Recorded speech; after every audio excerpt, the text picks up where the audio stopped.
Mao Zedong is a name that both raises eyebrows and applause, sometimes both from the same individual depending on context.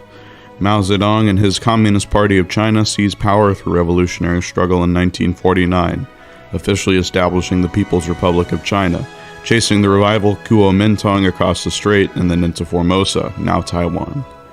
Mao Zedong now stood at the helm of the largest nation on earth in terms of population. However, despite the great power now united under the Red Banner, the revolution had only truly just begun.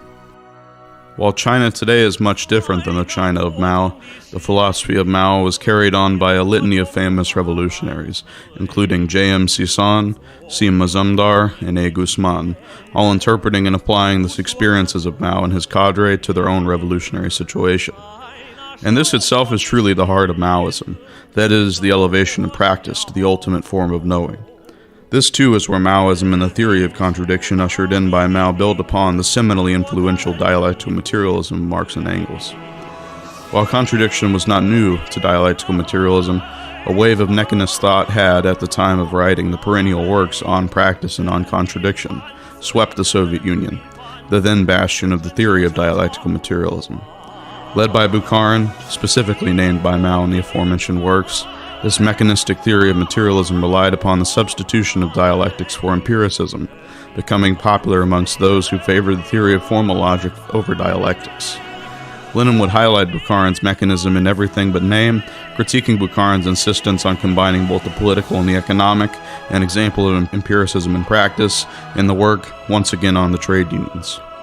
Mao's reinforcement of the theory of dialectics was followed by Stalin's famous work, Dialectical and Historical Materialism, a year after the publication of the previously mentioned works in 1938, further setting the still permanent standard of dialectics and their implications to Marxism-Leninism, now Maoism. Mao's contributions to philosophy began with the translation of many philosophical documents into Chinese, but ultimately resulted in the creation of his own original contributions to the field, beginning with the aforementioned On Practice. Because of its place as the first major philosophical work of Mao, it'll be the starting place for us to investigate Maoism as a philosophy and what it means to really think like a Maoist. Practice. We discussed before that one of the cornerstones of Maoist thought is the idea that practice is both a universal phenomenon in animate things, as well as the ultimate form of knowing. This, in itself, is simple materialism, or the concept that ideas originate in form as matter. In On Practice, Mao elaborates on the Marxist theory of knowing by stating that it is graded in understanding from mere interpolation of the proverbial thing in itself to absolute understanding achieved, of course, by practice. At this juncture, it is necessary to define practice, quoting from Mao directly, quote, "Man's social practice is not confined to activity and production, but takes many other forms: class struggle, political life, scientific and artistic pursuits. In short, as a social being, man participates in all spheres of the practical life of society." End quote. That is taken from On Practice. While a man's social relations and interactions with the means of production are considered fundamental, they are not practice in its entirety, as the actual process of metabolization of knowledge is itself fundamentally definable as practice. As practice, which we learn is a constantly ongoing process, occurs, knowledge and impressions develop in the mind, itself a production of the practice of the most fundamental forms of matter. This gives way to the thing we have determined to be knowledge. Lenin elaborates on this as well in his Conspectus of Hegel's Science of Logic, stating that, quote, "The abstraction of matter, of a law of nature, the abstraction of value, etc., in short, all scientific, correct, serious, not absurd, abstractions reflect nature more deeply, truly, and completely," end quote. While knowing isn't necessarily the thing in itself, it is indeed a reflection of what is occurring if not characteristically absurd. The observation of practice, as an ongoing phenomena, can achieve a variety of stages, from the perceptual at a low and the logical at a high, denoting the full achievement of understanding. This itself has represented a philosophical divide in German philosophy dating back to Kant and Hegel, with Marx siding with Hegel in the idea that it is possible to achieve absolute knowing through observation of and interaction with the object in question. Now that we have found the source of knowledge, we must learn its effects. Knowledge affects practice greatly, as previous impressions or experiences of practice build our conception of the world. We act in a certain way because we have received practice, be it others or our own, and from this blooms a new flower.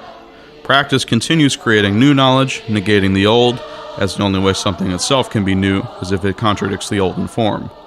This is what brings us to the theory of contradiction in practice. Aufhebung was the word originally used by Hegel to describe the phenomenon now translated to English as contradiction. Many scholars of Hegel, including the infamous Martin Heidegger, viewed the Aufhebung to be translatable only as three equally complex Latin words. However, Mao takes an interesting philosophical view of contradiction, viewing it as being both a problem and a paradox, choosing to use the Chinese word Maodong, denoting both of these meanings.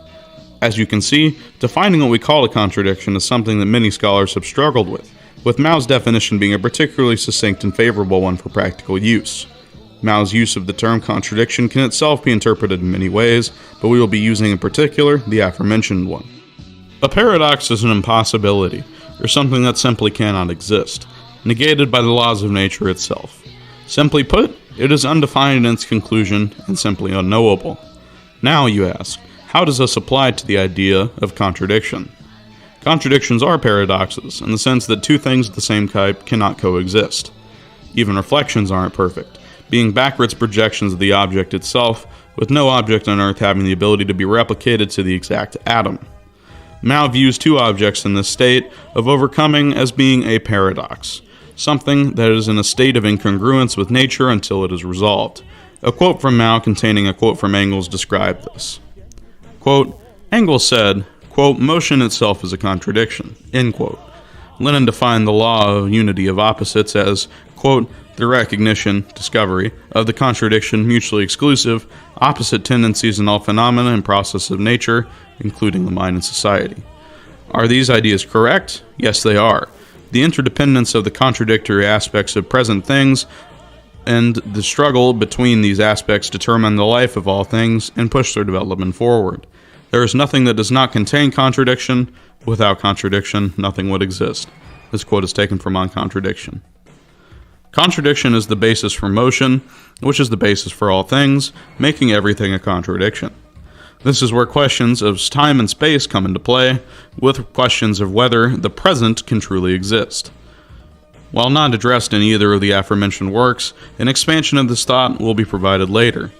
Practice itself is a contradiction, with the old conceptions of motion through observation are overcome by newer, more recent experiences, negating that once was. While you may think the two coexist, this is a naive and mechanistic thought, as truly one has become relegated to a different position in the context, and no longer describes the thing that it used to represent, simply becoming but a memory.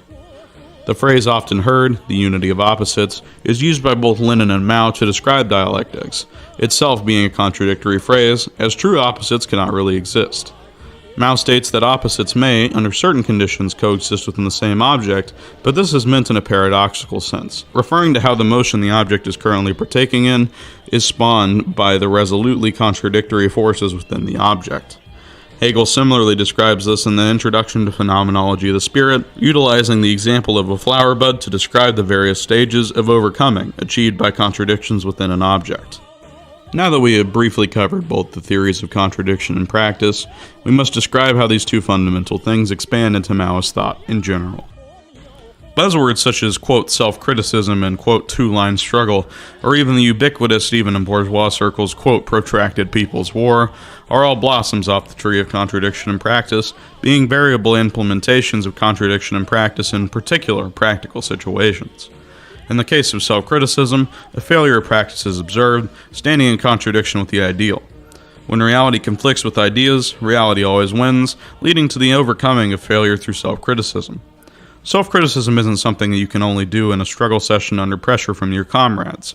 Self-criticism is also the feeling in your gut that manifests when you know you've done something wrong.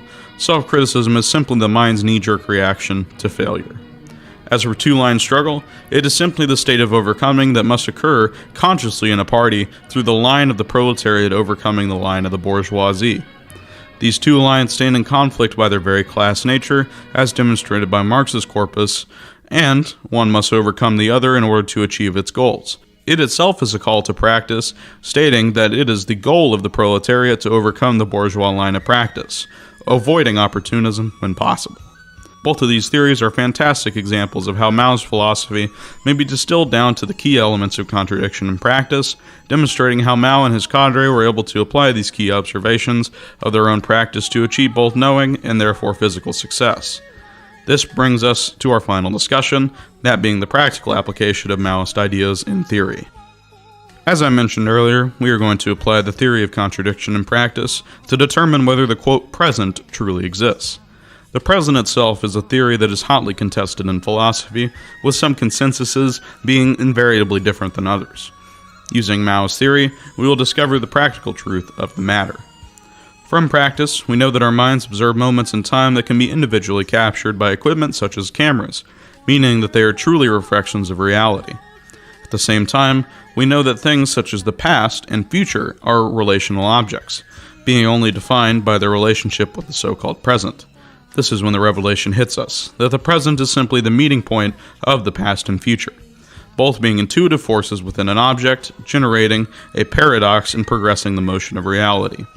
The present, therefore, is both nothing and something, being both the present and the future, as well as being without both these aspects of time, making itself a contradiction.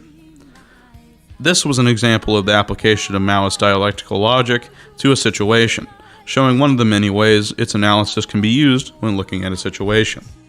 All in all, Mao's dialectics in practice are two major elements of Maoist thought that define the entirety of Maoism in principle and in action. Applying them to your everyday life is simply a good decision that will lead to better outcomes as you begin to contemplate situations from a perspective that truly matches with reality, drawing from your knowledge and what truly shapes it. If you enjoyed the video, make sure to like and subscribe, and thank you for watching.